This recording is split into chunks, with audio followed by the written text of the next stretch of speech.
The Roses annual Everything is Coming Up Roses Luncheon happens on March 27th. This year's honoree is Nancy Craig. We couldn't have found a better advocate than Nancy, and you'll hear why. Today, she joins the show to discuss her role as a volunteer and how that convinced her how important it was to be part of our efforts to spread the mission of the Rose. She shares her personal experience with breast cancer and why she feels that early detection saved her life. Nancy's conversation really does dive into the importance of community trust, reaching young women, breaking the language barriers, and also the need for unrestricted funds. Mark your calendar for March 27th because you're sure to have a great time, and you'll help us help the women of the Rose. Help us share the mission of the Rose by subscribing to Let's Talk About Your Breast on your favorite podcast platform, and by sharing with your family and friends. Let's Talk About Your Breast, a different kind of podcast presented to you by The Rose, a breast center of excellence and a Texas treasure. You're going to hear frank discussions about tough topics, and you're going to learn why knowing about your breast could save your life.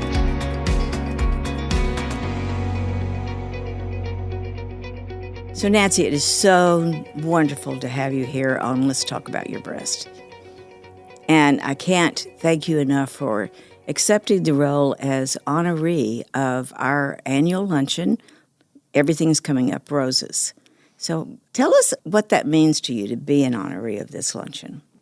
Well, Dorothy, I want to thank you and thank the people at the Rose, first of all, for thinking of me as an honoree. I have spent the last number of years thinking about the Rose, learning about the Rose, educating myself about the Rose, and talking to so many people who know about and love the Rose. So it means so much to me to have this recognition as an honoree, and I just hope that I can fulfill it. I have talked to everyone I know, and it really gives me more of a voice for the Rose, to try to encourage people to attend the luncheon, to find out about the Rose, all of those things. I had never thought of that, Nancy. It gives you more of a voice. Of Absolutely. course it does. Absolutely. We were just so excited when you said, oh, yes, I'll accept that. Well, you're so sweet. And people will stop me and say, you're being honored by the Rose. Tell me about it. Tell me about the luncheon. Tell me about. So I really, really hope that these people that are reaching out to me are responding. Oh, yeah. We've had great response. Good. And we know Good. this is going to be a wonderful luncheon. But it's kind of like what you're saying. It gives us an opportunity to share the story of the Rose with a lot of people that may not know about us. Exactly. It's just so often I have people say, oh, I can't believe this person didn't know about the Rose. Well, it's a big city. That's so true. That is so true, And Dorothy. believe me, if you don't ever need our services, we might not ever show up on your radar. So, right. yeah. So you've already said that you've been learning about the Rose. You actually were on our very first host committee. Exactly. Yeah. Yes. You were part of the luncheon the luncheon committee, and then was it the next year that it was? I think it was 2019 that I chaired the luncheon, and you will probably remember, as we all do, that with the COVID, we could not actually have the luncheon in person, and it was fairly late in the process that we had to cancel it. But I will say that the response was amazing. We did an audible, if that's what you call it, or kind of a video presentation where we had our speaker and the two honorees, and people just responded tremendously to all that. It was a great fundraiser. It was wonderful, but I certainly missed being able to do it in person. Yes, and give all those hugs and good things that we do. Yeah. Well, now, of course, one of the reasons that we ask you to be an honoree is because you have had the breast cancer experience. Yes. I mean, we are so deliberate about making sure those honorees that we have actually know what someone experiences when they have that Exactly. diagnosis of breast cancer. So now, I know you are a long-term survivor, but tell us how old you were then, how it was found. I will start out by saying that I'm a 15-year survivor. Absolutely wonderful. And just as a little aside, I am adopted. So I have absolutely no medical history from my birth parents. So always, in the back of my mind was you need to be diligent about the things that you look out for with yourself. And to be perfectly honest, early on, everyone that I knew that had cancer, and I'm talking like back when I was in my 20s, 30s, 40s, died within 2 years. And my father was diagnosed with colon cancer when I was 20, and he died. And there was so little that they could do about so many of those cancer. Well, most of them back in the day. But my situation, I had started out early doing mammograms at the direction of my doctor, and I also wanted to do that. And so I was doing them at Methodist Hospital, and I got a call that they were seeing something on the mammogram. And so come back in, and I went back in, and we discussed it. And then they said that what they thought they were seeing was DCIS, ductal carcinoma in situ, if I'm saying that right. Anyway, pretty close in situ. And Methodist was amazed that they found it because it was very, very high up, not in the usual places. And I was very glad they found it. Well, the next step was I contacted MD Anderson and had a wonderful doctor. She's long retired, but Dr. Evil Singletary walked me through everything. And after the biopsies and they did surgery, they did a lumpectomy and removed a number of lymph nodes. And she... we talked a lot about mastectomy versus lumpectomy. And she said, Nancy, if I get in there and what I see directs me to do a total mastectomy, then I will certainly do that. So that is how I went into surgery. And fortunately, she only had to do the lumpectomy. So, and then I followed with radiation. But I cannot tell you how my faith and my husband and my brother and his wife and my family and my friends all pulled together. And I was so blessed to have that kind of diagnosis in the beginning. And I really, really felt like it was early detection. I really did, Dorothy, because it was grade 2, which even with the DCIS, they said could spread faster and might come back easier. So, I was so blessed that I paid so much attention to that. And I had friends who had been supporters of mine who ultimately, within the next 2 or 3 years, were diagnosed with breast cancer, and they are still survivors. So, we just don't know. Right. It's the scariest thing in the world going into, especially when you've seen a lot of circumstances with cancer prior to. Actually, my father's mother had cancer, and she had a mastectomy where they took all the muscle and everything out of her arm and under, and so I had seen that as a young child. So that was really scary for me. But we are so blessed to be in a city where we have the Rose, and the Rose is making such a difference. And we had a bay house in Calhoun County, right next to Matagorda County, where your van goes. And that van is such a gift to all these women in these smaller communities. A lot of them don't have clinics. They don't have a lot of doctors. If they have any doctors, they don't have any kind of medical assistance. You know, they may have to drive 2 hours or so to Corpus Christi or to wherever to get any kind of medical help. So that is just revolutionary in taking care of this. Well, I'm so glad you brought that up, Nancy, because you've seen it. You've Absolutely. lived in a county that doesn't have those facilities. Absolutely.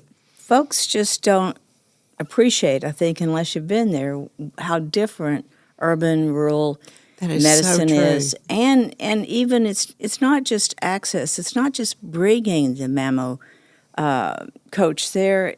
It is also that feeling of uncertainty, you know, that we really have to have that community trust. Exactly. Because if you're not from the city, you're, you just That's right. You don't fit in here, yeah. Well, you know, and that is so true. And just sitting here for a minute when I walked in and waiting, there was woman after woman after woman coming through the door, checking in. And it's so wonderful to see that, that y'all are being visited. And, I think your footprint is so much larger now than it was, say, maybe 5 or 10 years ago. Absolutely. The mammography coaches have changed. Absolutely. All the ways that we do service anymore. It's just absolutely. They have been transitional for us. Very well, much and so. Dorothy, as you know, it's all about trust. Oh, yes. It is so about trust. When you walk in that door or when you get that diagnosis and you go from one doctor to the next and you're thinking, oh, are they really caring about me? Are they really here to, is this the best place for me to be? Well, once you walk in the door at the Rose, there's no question about that. There is no question about that. You know that, and how wonderful you and Dixie back in the day had such a vision. Oh, yes. That it is just amazing. Oh, thank you. Now, tell us how many years you've been doing this. 37. 37. But Nancy, the Roses always depended on the community. Exactly. On the generosity of the community. Exactly. Events like the luncheon. I cannot tell you how once we started that luncheon and started having some visibility inside the loop, it just certainly made a difference in our fundraising efforts. And, no matter what, there's always a need. That is so true. I think, okay, we've reached the maximum number of women we can possibly serve. I mean, this is it. Mm-hmm. And then the next year it'll be more 500. And exactly, Dorothy. The fundraising doesn't stop. Well, and I saw reading some things that actually some groups are reaching out to you. Yes. And saying, we want to support you this way. Yes. And, maybe with a mobile unit or with whatever. And so that is just worth its weight in gold. Oh, it is. It is. We are very pleased at the progress we've made. But again, it's because we've had that support. Right. I love that I have this opportunity to thank not just you, but all the people that have anything to do with the luncheon or any of the events that raise money for us. Exactly. Yeah, it's just there's no way to really convey how much it means. We could get grants. Exactly. Yes. But there's so many restrictions on them. Well, that is so true. You either have to serve a 40-year-old or they have to live in a certain county or whatever. But with fundraisers like this, where we have those unrestricted funds, mean that we can serve so many more. And, who falls in that group are mostly the young women. Yes. Because every program out there is made for those older women. Yes. I was going to mention that. And I have a daughter now who is 36, and I want her to be educated. Well, she is pretty educated about all this, having gone through my cancer with me and still ongoing. You know, even though it's been 15 years, I'm still having an annual mammogram. And but that is so true, reaching that young audience. And I think more and more of that is going on because you see that at the luncheons, that there are more younger people, younger people coming, which is such a blessing, such a blessing. So, Nancy, you touched upon something about that annual visit you make. Mm-hmm. Does it fill you with fear, or have you come to grips with this is something I do, or do you worry? Well, you know, really and truly, one thing I will say, I have a very strong faith, and I think that has helped me resolve fear. There was a great deal of fear, let's say for the first 5 years when my children were younger. Well, they were in college, and it's just never far away. I will say that. I will say that. But through conversations with friends and supporters and people who know much more about it than me, it really has taken that fear away. And so we need to talk to others. Oh, we absolutely. need to express those And you know what? concerns. I've done so much volunteer work back in the day. And, you know, when I was getting involved with the Rose, we had COVID. And then not too long after that, my husband became ill. And so really I just stepped back, you know, from everything that I was doing to help be a caretaker for him. But I would love to get more involved in the Rose. I mean, I hear from these women who, you know, have had breast cancer and been through all of the different things that you go through, the surgery and radiation and chemo and the medications that you take afterwards and recurrences in a few years and all of those things that I have been blessed enough not to experience. But there is such a need out there, and the Rose is filling a huge part of it. I really do feel we are. Yes, absolutely. That we are taking care of those folks that just fall through the cap. Absolutely. They are always, they make too much money from their 2 or 3 jobs. Right. That they're holding down at minimum wage to qualify for some programs. Right. But they don't make enough to actually be able to afford insurance. And see, that is so difficult. And, you know, who knows what's going to happen with the health insurance. Right. It's just an unknown, and I don't know this for a fact, but a lot of the companies are making so many different exceptions now that you think you're covered. Right. We all need to read the fine print. But you may not be.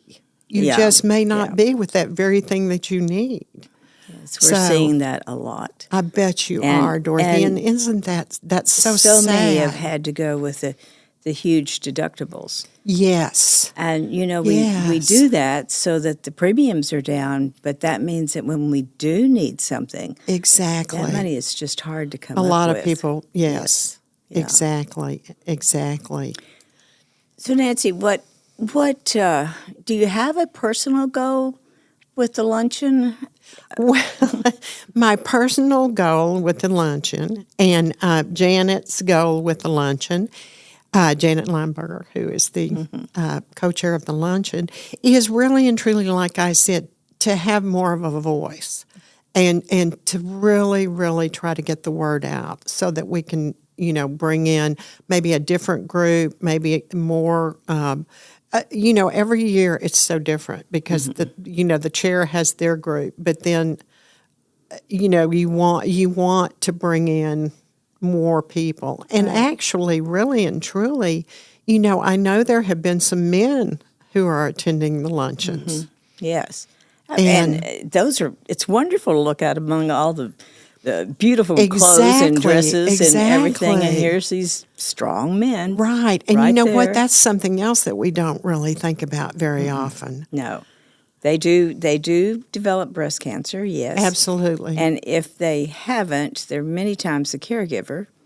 to a wife. That is so Yes, true. our daughter, our mother, yes. Exactly. And that is not an easy job because they don't have the history and the education that we do about breast cancer. No. You know, they're just kind of walking into it blind, which I think makes it so hard for them when we are diagnosed because they don't really see all the options and know all the things where we are today that can help. So it's an education for them as well. Right. But you know, Nancy, you touched upon that at the beginning. So many times, no matter how far we've come, in the back of our mind is, oh my gosh, I have cancer. That's a death sentence. Well, you know, that's so true. And, That's so true. You're absolutely right. The changes in medicine they're just so different now. Exactly. Treatment, detection, all of it is so different. Exactly. Well, you know, and I read something, and I don't know, if this is 100% true, but they were saying that if you get an early diagnosis, there's a 98% chance that you can survive. Yes. And that is major, 98%. So it's so important, that early diagnosis. And that's what Absolutely. I heard you talk about more than anything. Absolutely. Yes.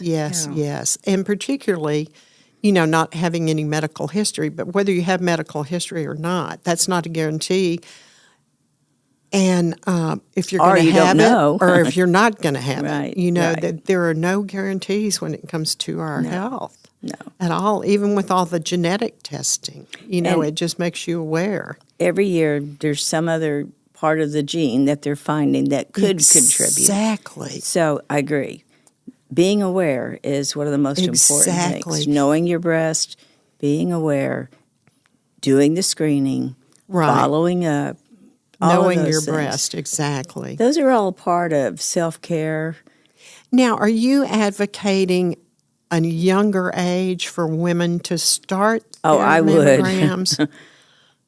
However, until it is recommended by the powers that be, we really, really have trouble getting women in just for screening if they're under 40. Right. And invariably, if they are insured, it's going to go against their deductible because it's called diagnostic. That's very true, Dorothy. But that would be one of the things I would love to see changed. I'd love to see that age drop, and especially in our Black community. I mean, that is just outrageous that we are not able to do screening at a younger age. Exactly. Because that cancer that hits the younger Black woman is going to be aggressive. That's so true. We've got to find it. So true.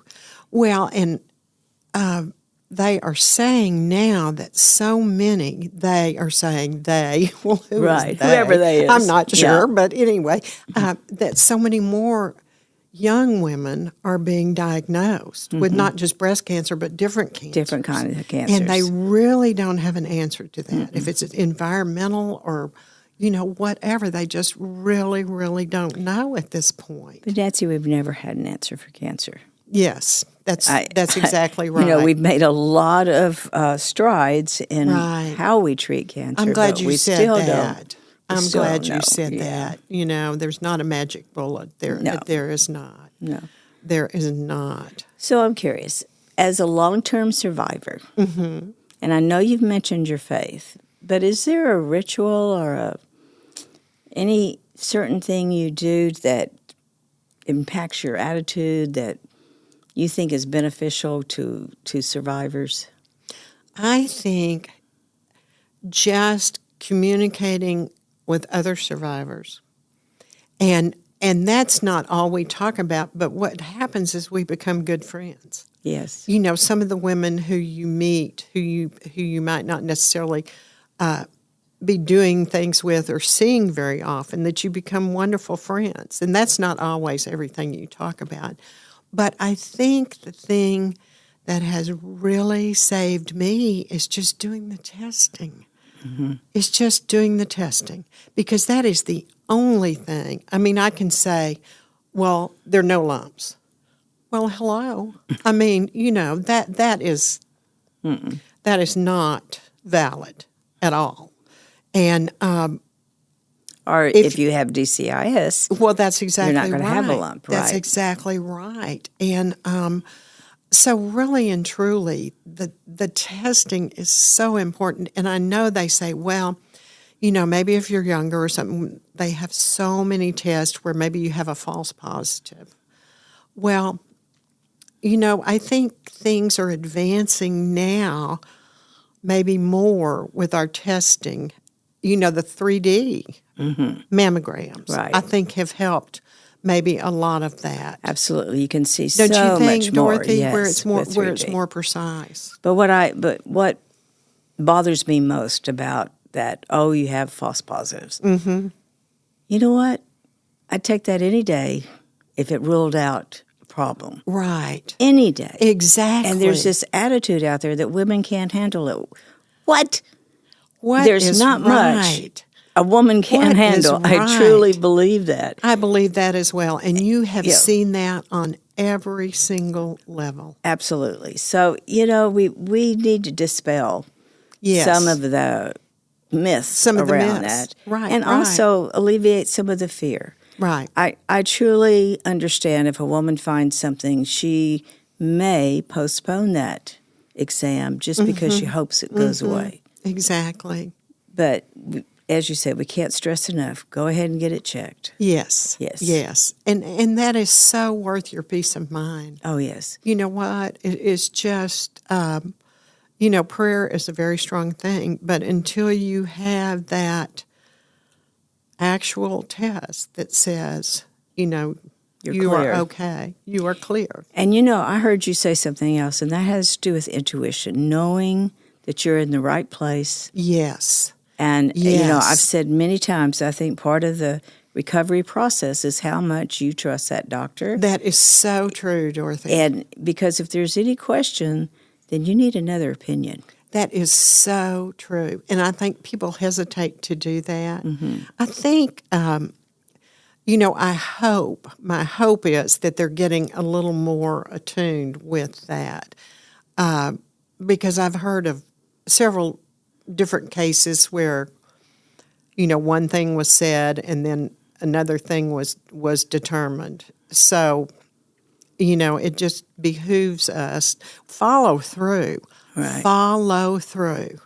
Don't, if you get a mammogram that's questionable or definitely has cancer, do not postpone seeing a doctor.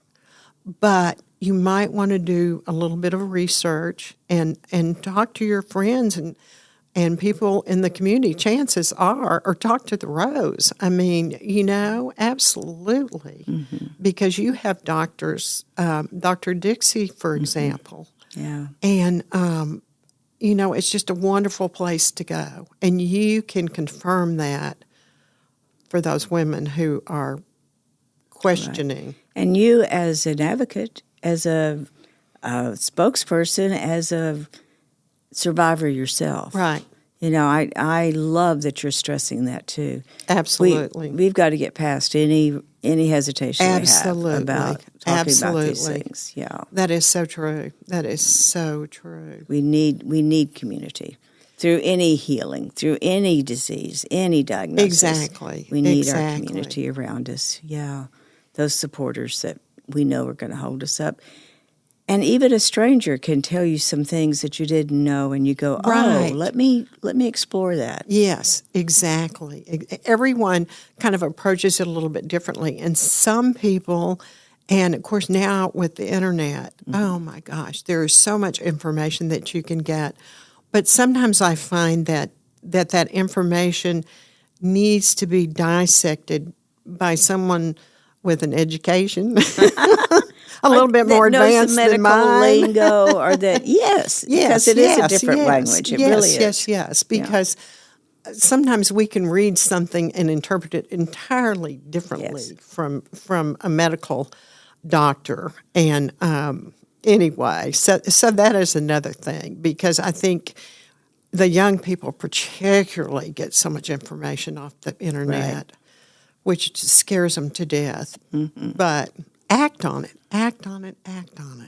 Great advice. Keep yourself up to date with your testing. And if you have questions between testing, absolutely, Oh, good point. contact the Rose. And another thing I will say about the Rose, which is so wonderful, is that you have so many people here who speak Spanish. Yes. We were talking about the Black population, but also the Hispanic population. I mean, they can come in and be perfectly addressed here and be comfortable here speaking their own language, which is so wonderful. Well, I tell you what, we are very lucky that you've become a spokesperson for us because you know the Rose inside out. Well, you know what? I'm kind of, and I would hope that I could find some way to volunteer or do something. Oh, hey, you're volunteering and you don't even know it. But, I mean, it has made such an impression on me, Dorothy, and just the fact that COVID and then my husband's illness for 2 years, and so I've kind of been out of the I've been caretaking. So anyway. So you've seen both sides. I have seen both sides. I really have. And there's nothing easy about it, but all of that is a part of life. And that's where faith comes in. Yep. And friends. Faith and family. friends And children. Yes. And children. I love you, children. Well, Nancy, thank you again for being with us today. We Oh, can't wait for the Dorothy. luncheon. We know it's going to be a fabulous event. It is. It is. It is, absolutely. And the speaker. Yes. Tell us a little bit about the speaker, because I'm so excited about our speaker this Well, year. she's going to talk a lot about MRI, Exactly. but I'm going to have her on the show, so Perfect. I'm going to save it for then. Oh, that's Okay. perfect. That is All right. perfect. So thank you again so Well, you very are much. so welcome. And please support the Rose. We would love to see you at the luncheon. And even if you can't attend the luncheon, there are many other things that you can do. Go on their website. They have other fundraisers, a shrimp boil. Everyone loves a shrimp boil. Anyway, please support the Rose. Thank you for joining us today on Let's Talk About Your Breasts. This podcast is produced by Speak Podcasting and brought to you by The Rose. Visit therose.org to learn more about our organization. Subscribe to our podcast, share episodes with friends, and join the conversation on social media using hashtag Let's Talk About Your Breasts. We welcome your feedback and suggestions. Consider supporting The Rose. Your gift can make the difference to a person in need. And remember, self-care is not selfish. It's essential.